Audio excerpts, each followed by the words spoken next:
Hello दोस्तों, नमस्कार। मेरा नाम है राशिद अली और मेरे चैनल का नाम है C S study B C. मैं आपकी तैयारी करा रहा हूँ भाई सी टेट की। सी टेट का second paper S S T. जिस स्टूडेंट को एस एस टी की तैयारी करनी है वो मेरे चैनल से जुड़ जाइए, ठीक है भाई। मेरे भाई बंधु सभी को नमस्कार। देखो, आज है लास्ट 5 अप्रैल और 5 अप्रैल लास्ट डेट है, इसलिए क्योंकि जिसने भी अभी तक सी टेट का फॉर्म नहीं भरा है वो आज एग्ज़ाम फॉर्म भर लीजिए, क्योंकि उसके बाद शायद जहाँ तक उम्मीद है आपकी डेट नहीं बढ़ेगी। ठीक है, 7 जुलाई को आपका पेपर है। ठीक है, 7 जुलाई यानी कि संडे के दिन आपका पेपर पड़ रहा है। फर्स्ट जो सेकंड पेपर है वो फर्स्ट मीटिंग में होगा और जो फर्स्ट पेपर है वो सेकंड मीटिंग में होगा। ठीक है भाई, आपका जो सी टेट है, सी टेट का जो सेकंड पेपर है वो सुबह, ये ठीक है, यानी कि मॉर्निंग को वो आपका 9 बजे से स्टार्ट होगा या 10 बजे से, जो भी है उसमें टाइम दे रखा है। यानी कि सेकंड पेपर तो सुबह की शिफ्ट में तो ये होगा और जो आपका फर्स्ट पेपर है वो सेकंड शिफ्ट में होगा। ठीक है भाई, तो आज 5 अप्रैल है और 5 अप्रैल लास्ट डेट है। जिस भाई बंधु ने अभी तक अपना सी टेट का एग्ज़ाम फॉर्म नहीं भरा है वो अपना सी टेट का एग्ज़ाम फॉर्म भर लीजिए। जो भी स्टूडेंट अपेयरिंग में हैं या सी टेट कर रहे हैं बी एड कर रहे हैं, यानी कि जो भी स्टूडेंट बी एड कर रहे हैं, चाहे वो उसका स्टार्टिंग का हो या उसका फर्स्ट ईयर हो चाहे सेकंड ईयर हो, कोई सा भी हो, वो भी अपना सी टेट का एग्ज़ाम फॉर्म भर ले और निकाल ले। यानी कि जिसका भी सी टेट का एग्ज़ाम क्लियर हो जाएगा वो क्वालिफाई माना जाएगा। ठीक है भाई, ये नहीं कि भाई हमारी अभी सी टेट उसकी बी एड की अभी मतलब हमारा फाइनल ईयर नहीं हुआ है और हमारा मान्य नहीं होगा। ये सी टेट आपका मान्य रहेगा। ठीक है भाई, लाइफ टाइम मान्य रहेगा। इसलिए आप जो भी अपेयरिंग में हैं, ठीक है, तो वो स्टूडेंट अपना सी टेट का एग्ज़ाम फॉर्म डाल ले। ठीक है भाई, क्योंकि इसके बाद अभी तक देखो अब तक कोई वैकेंसी नहीं आई, पर हाँ ये सुनने में आ रहा है कि भाई इसके बाद क्या पता आपका जो यूपी टेट है वो भी आ जाए। तो इससे बढ़िया ये है कि आप यूपी टेट ना निकाल करके सी टेट निकाल लीजिए, उसमें ज़्यादा मेहनत नहीं करनी पड़ेगी सुपर टेट में। ठीक है भाई, तो मैं करा रहा हूँ सी टेट की आपकी एस एस टी की जो कक्षा 6 का आज 4th चैप्टर है। ठीक है भाई, तो ज़्यादा समय ना लेते हुए मैं स्टार्ट करता हूँ। और एक बात और भाई, मैं आपसे रिक्वेस्ट करता हूँ, जिन भाई बंधु ने अभी तक मेरा चैनल सब्सक्राइब नहीं किया वो चैनल सब्सक्राइब कर लीजिए, क्योंकि मैं आपकी तैयारी करा रहा हूँ N C R T book के according. N C R T book से मैं आपकी तैयारी करा रहा हूँ। इसमें आपकी जो तैयारी रहेगी वो बेहतरीन रहेगी और आपको ये भी पता रहेगा। देखो, बिगर N C R T book के आप एस एस टी का जो मतलब सी टेट का एस एस टी का जो पोर्शन होता है लगभग 50 नंबर का यहीं से ही इन किताबों से पूछा जाता है। आप नहीं निकाल सकते, इनकी तैयारी जरूर चाहिए, चाहे वो स्टूडेंट साइंस का हो, चाहे मैथ का हो, चाहे बायो का हो, चाहे वो मतलब किसी भी स्ट्रीम से हो। N C R T book पढ़नी पड़ेगी जो सेकंड पेपर निकाल रहा है। ठीक है भाई, और जो फर्स्ट पेपर निकाल रहा है उसको भी N C R T book पढ़नी पड़ेगी। पहली क्लास से 5वीं क्लास तक की बुक उसको एन सी आर टी पढ़नी पड़ेगी और 6 से 8 क्लास तक की बुक एस एस टी के लिए या साइंस वालों के लिए पढ़नी पड़ेगी जो सेकंड पेपर देते हैं बी एड वाले स्टूडेंट। ठीक है भाई, तो स्टार्ट करते हैं भाई। देखो, पहला चैप्टर है क्या बताती है हमें किताबें और कब्रें। ठीक है भाई, तो हमारा पहला ही टॉपिक है कि दुनिया के प्राचीनतम साहित्यिक स्रोतों में से एक। ठीक है भाई, तो ये हमारा पहला टॉपिक है। अब ये कह रहा है कि हम वेद कितने प्रकार के होते हैं, तो वो आपको जानकारी होगी कि वेद 4 प्रकार के होते हैं। पहला नंबर 1 पर आता है ऋग्वेद, दूसरे नंबर पर आता है सामवेद, तीसरे नंबर पर आता है यजुर्वेद और चौथे नंबर पर आता है अथर्ववेद। और सबसे पुराना जो वेद है वो ऋग्वेद है। इसकी लगभग जो रचना हुई यानी कि जो जो रचा गया लिखा गया वो 3500 साल पहले लिखा गया था। कितने? 3500 साल पहले लिखा गया था ऋग्वेद, क्योंकि ऋग्वेद से ही सामवेद, यजुर्वेद और अथर्ववेद का आविष्कार हुआ है। क्योंकि सबसे पुराना जो वेद है आपका वो ऋग्वेद है, और ये हमारे 4 वेद लिखे जाते हैं। ठीक है भाई, ऋग्वेद में सभी तरह की आपको जानकारी मिल जाएगी। सामवेद जो है ये आपका संगीत से है। यजुर्वेद ये आपका है भाई, देखो मैं आपको बता दूंगा, अथर्ववेद जो है वो आपका है कर्मकांड के द्वारा, यानी कि इसमें पाठ पूजा टोना टोटका इसमें ही बताया जाता है अथर्ववेद में। ठीक है भाई, तो सबसे पुराना वेद कौन सा हो गया? ऋग्वेद हो गया। और ये जो लगभग लिखा गया था वो 3500 साल पहले लिखा गया था। और इस ऋग्वेद में 1000 से ज़्यादा प्रार्थनाएं है, यानी कि श्लोक है, जिनको हम सूक्त कहते हैं। ठीक है, यानी कि इनकी जो गिनती आती है वो आती है 1024 की। ठीक है, ऋग्वेद में 1024 श्लोक है, यानी कि जब इसमें लिखा है ऋग्वेद में 1000 से ज़्यादा प्रार्थनाएं है, यानी कि जो श्लोक है हर श्लोक के बारे में बताया गया है कि कौन सा श्लोक किस प्रार्थना के रूप में हमें याद करना चाहिए, उसका उच्चारण करना चाहिए। ठीक है भाई,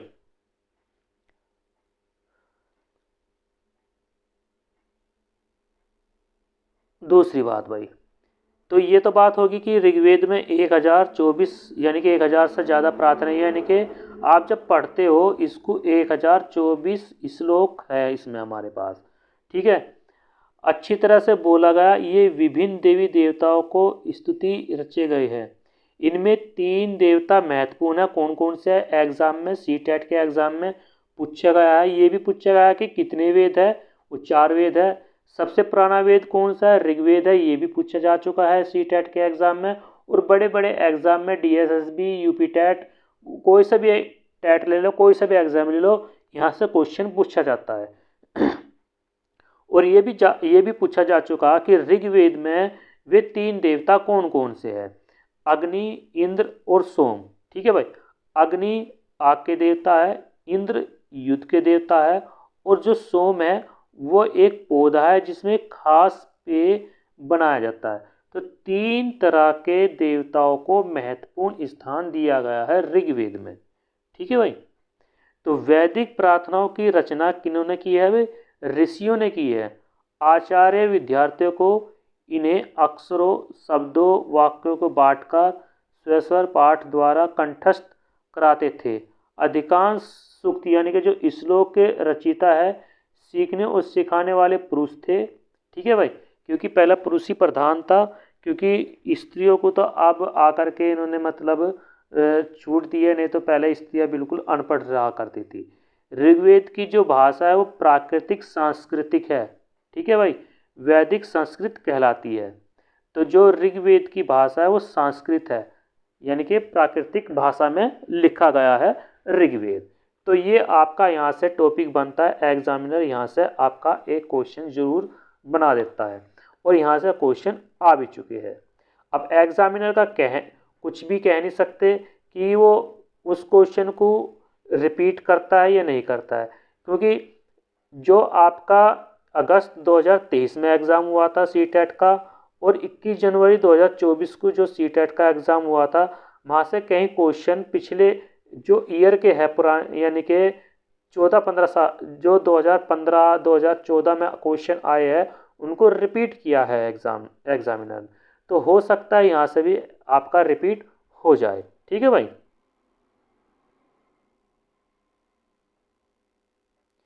ये कुछ वो है भाई, मतलब नोट्स दे रखे हैं, पॉइंट दे रखे हैं कि भाई आपको क्या करना चाहिए, यानी कि यहाँ से भी क्वेश्चन वो पूछता है। संस्कृत और अन्य भाषाएं। संस्कृत भाषा भारतीय यानी कि भारत और यूरोप में भाषा परिवार का एक हिस्सा है। संस्कृत जो भाषा है वो भाषा परिवार का एक हिस्सा है, और भारत की कई भाषाएं हैं। असमिया है, गुजराती है, हिंदी है, कश्मीरी है, सिंधी है, एशियाई भाषा है, फारसी, यूरोप में बहुत भाषाएं है। मतलब ये अलग अलग तरह की भाषाएं हमें दे रखी है। ठीक है भाई, और ये भी दे रखा है कि भाई हमारे जो उपमहाद्वीप में दूसरे भाषा परिवार की भाषाएं बोली जाती है, जैसे तिब्बत वर्मा परिवार की भाषाएं बोली जाती है, तमिल, तेलुगु, कन्नड़, मलयालम, द्रविड़ भाषा। ठीक है, तो ये आदि इस प्रकार की भाषाएं हमारे पास।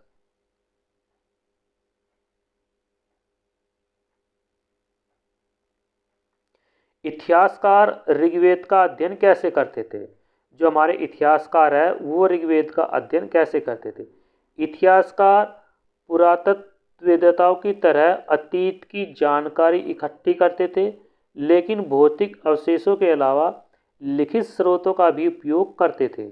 यानी कि जो भौतिक अवशेष थे उनके स्रोतों के आधार पर ये देखते कि वही चीज़ें कितनी पुरानी है। वो ऋग्वेद में किस उसमें लिखा हुआ है।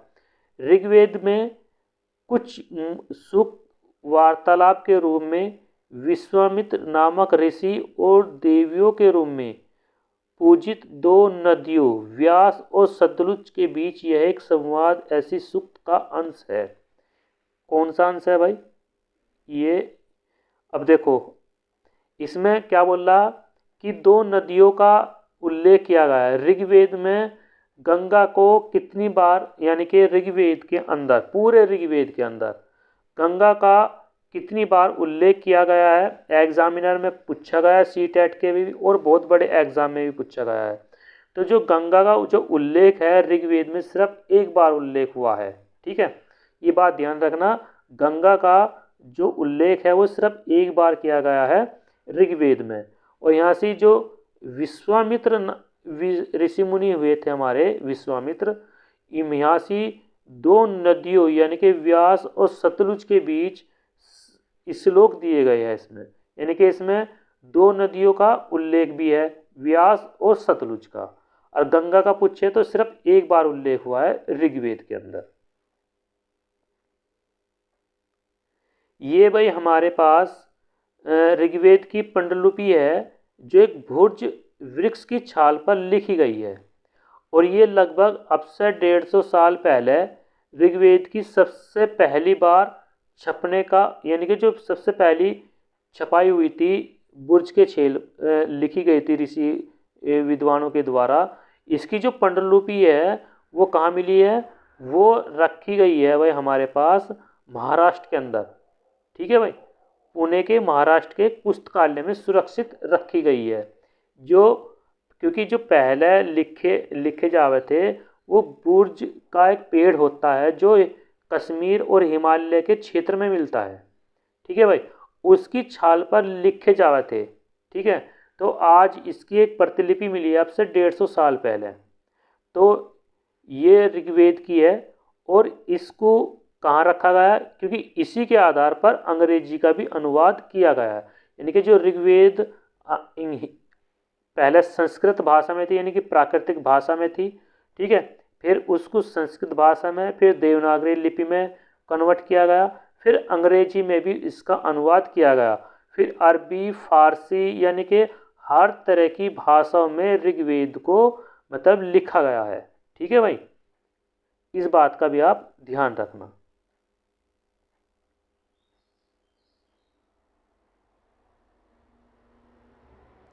जो मेन इम्पोर्टेंट है मैं वहाँ से आपका पॉइंट नोट बताता चलाऊँगा भाई।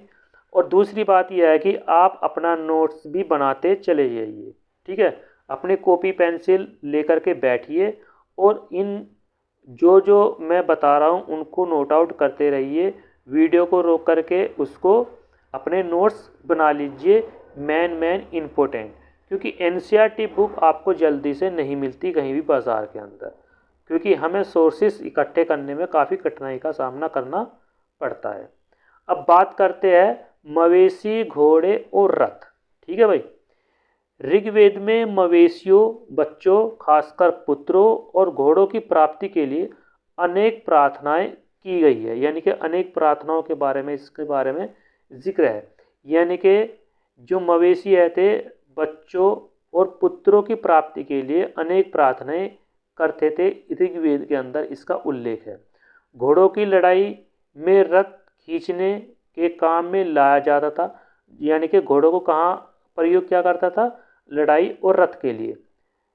लड़ाइया में मवेशी जीत कर लाए जाते थे। ठीक है भाई, लड़ाइया वैसे ज़मीन के लिए भी लड़ी जाती थी, अच्छे चारागाहों या जैसे जल्दी तैयार की जाने वाली फसलों को उपजाया जा सकता है।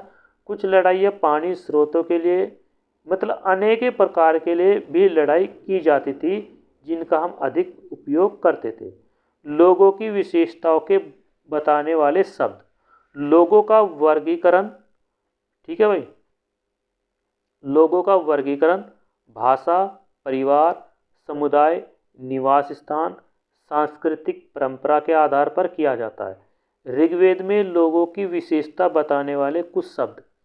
दो ऐसे समूह जिनका वर्गीकरण काम के आधार पर किया जाता था, उनको क्या बोलते थे? पुरोहित, जिन्हें कभी कभी ब्राह्मण कहा जाता था। ठीक है भाई। लोगों की क्या विशेषताएं थी? पुरोहित, यानी कि जो दो समूह में बटा हुआ था, तरह तरह के यज्ञ और अनुष्ठान करते थे। जो दूसरे लोग थे राजा। ये राजा वैसे नहीं थे जिनके बारे में तुम बाद में पढ़ोगे। न तो ये बड़ी राजधानियों और महलों में रहते थे, न इनके पास सेना थी और न इनके वसूलते थे, ना तो ये कर वसूलते थे। राजा की मृत्यु के बाद उनका बेटा अपने आप ही शासक बन जाता था। एक रीति रिवाज था कि मेरे मरने के बाद मेरा बेटा जो ज्येष्ठ है वो मतलब राजा बनेगा। ठीक है भाई। तो ये एक परंपरा थी।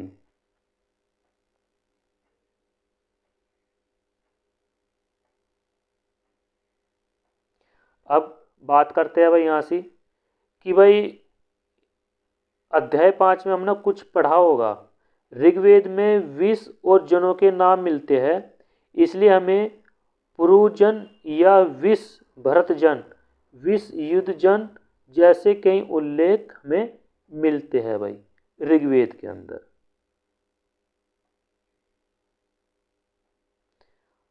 अब स्त्री को, जो स्त्रीलिंग है उसको दासी शब्द का मतलब गुलाम हो गया हो।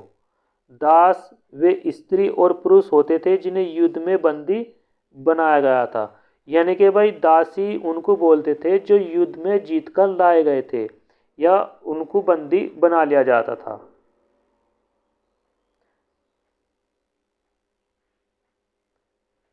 खामोश पहरी, यानी कि कहानी महापाषाणों की। ये शिलालेख महापाषाण, यानी कि महा का मतलब है बड़ा, पाषाण का मतलब पत्थर, नाम से जाने जाते थे।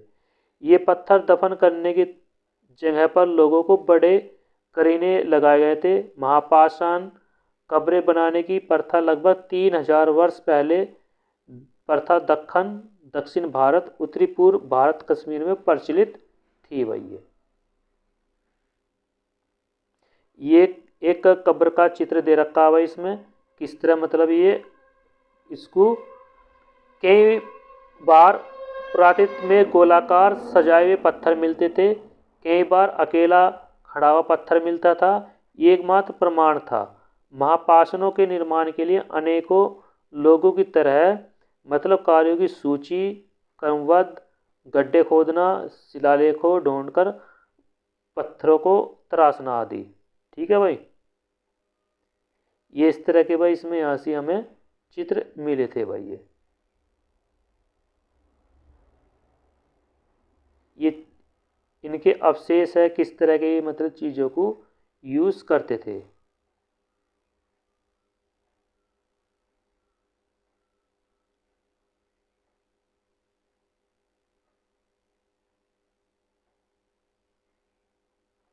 तो कुछ चीज़ें हैं, कुछ खास खबरों को परिवार के लिए थी। तो मतलब यहाँ से तो भाई कोई ऐसा इम्पोर्टेंट नहीं है जो मैं आपको बता दूँ। इनाम गांव के लिए एक विशिष्ट व्यक्ति, यहाँ से आपका क्वेश्चन पूछा गया है कि जो इनाम गांव को ये खोजा कहाँ है? भीमा की सहायक नदी घोड़ के किनारे एक जगह है। ठीक है भाई। जो भीमा की सहायक नदी है घोड़ के किनारे एक जगह है। इस जगह पर लगभग 3600 से 2700 साल पहले लोग रहा करते थे। जो वयस्क लोगों को प्राय गड्ढे में सीधा लिटाकर दफनाया जाता था।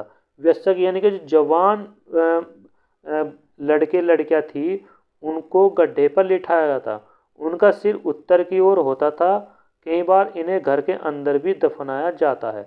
ऐसे बर्तन जिनमें शायद खाना और पानी दफनाए गए हो यहाँ ये मिलते थे भाई। ठीक है भाई। ये इनाम गांव की बात कर रहे हैं भाई यहाँ से। ये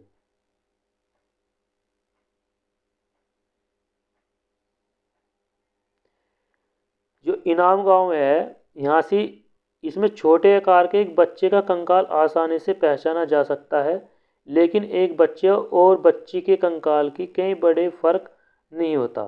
ठीक है भाई, बच्चे और बच्ची में कोई फर्क नहीं होता उसके कंकाल में। तो यहाँ से ये बताया गया है भाई।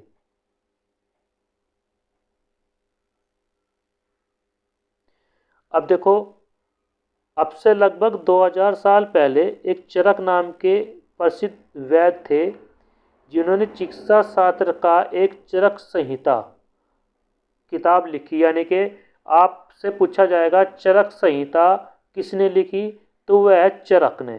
ठीक है भाई, कौन है? चरक वैज्ञानिक थे ये, एक विक्रम यानी कि आपको अब से लगभग 2000 साल पहले। ठीक है भाई, चिकित्सा शास्त्र थे। इन्होंने शरीर में कितनी हड्डियां बताई थी? 360 हड्डियां बताई थी। आधुनिक शरीर की रचना विज्ञान 206 हड्डियां बताता है। जब बच्चा जन्म लेता है तो उस टाइम पे शरीर के अंदर, यानी कि बच्चे के, कोई भी बच्चा हो, उसमें 360 हड्डियां होती है। जैसे जैसे वो बच्चा बड़ा होता चला जाता है, हड्डियों का मतलब वो कम होता चला जाता है। और इस प्रकार जब मनुष्य बड़ा हो जाता है तो उसमें 206 हड्डियां पाई जाती है। आधुनिक शरीर रचना विज्ञान, यानी कि आधुनिक टाइम में, आज के टाइम में जब बच्चा बड़ा हो जाता है तो उसको 206 हड्डियां मिलती है। पर चरक संहिता में चरक ने 360 हड्डियों का जिक्र किया है। ठीक है भाई, कि मानव शरीर में 360 हड्डियां होती है। पर आज के टाइम में आधुनिक विज्ञान जो मानता है वो 206 हड्डियां मानता है। कितनी हड्डियां मानता है भाई? 206 हड्डियां मानता है। चरक ने अपनी गिनती में दांत, हड्डियों के जोड़ और कार्टिलेज को जोड़कर ये संख्या बताई है। यानी कि चरक ने अपनी गिनती में, यानी कि जब इसने 360 हड्डियों का जिक्र किया है तो उसमें दांतों को भी लगाया, क्योंकि इंसान के अंदर 32 दांत बताए जाते हैं। कितने जो दांत बताए जाते हैं? 32 दांत बताए जाते हैं। तो उनके आधार पर 360 हड्डियों का इन्होंने जिक्र किया है। ठीक है भाई, अब बात करते हैं फिर इनाम गांव के लोगों के काम धंधे। इनाम गांव में पुरातत्व को गेहूं, जौ, चावल, बाजरा, मतलब ये चीज़ें मिली है। यानी कि इनाम गांव के जो लोग थे वो गेहूं, जौ, चावल, दाल, बाजरा, मटर और तिल के बीज मिले हैं। कई जानवरों की हड्डी भी यहाँ मिली है और कई हड्डियों पर काटने के निशान भी इनमें अंदाज़ा लगाया गया है। यहाँ के जो लोग थे गाय, बैल, भैंस, बकरी, भेड़, कुत्ता आदि, मतलब ये चीज़ें पालते थे। ये सब चीज़ें बेर, आंवला, जामुन, खजूर, कई तरह की रस भरी एक भी यहाँ मिली है जो ये प्रयोग करते थे भाई। तो यहाँ पे भाई हमारा ये चैप्टर समाप्त हो चुका है। ठीक है, क्योंकि इसके बाद यहाँ से नीचे क्वेश्चंस पूछता है, थोड़े से ये क्वेश्चन पूछ रखा है, इसलिए यहाँ पर ये क्वेश्चन हमारे पास, मतलब आपका चैप्टर यहाँ समाप्त हो गया। चैप्टर नंबर 4 समाप्त हो गया। अब आपका 1 या 2 दिन में चैप्टर नंबर 5, अब धीरे धीरे अब आपको लगभग आपकी SST की, क्योंकि अभी 6 क्लास चल रही है, फिर 7 क्लास, फिर 8 क्लास की बुकें, अभी 6 क्लास की पहली बुक चल रही है, क्योंकि हर क्लास में 3 बुक है। यानी कि 6 क्लास की 3 बुक, 7 क्लास की 3 बुक और आपकी 8 क्लास की 3 बुक, यानी कि 9 बुकों में से पूरे 50 नंबर का SST पूछा जाता है। ये ध्यान रखना।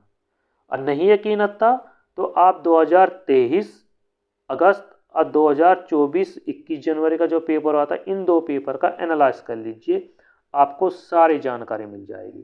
ठीक है भाई, थैंक यू, नमस्ते।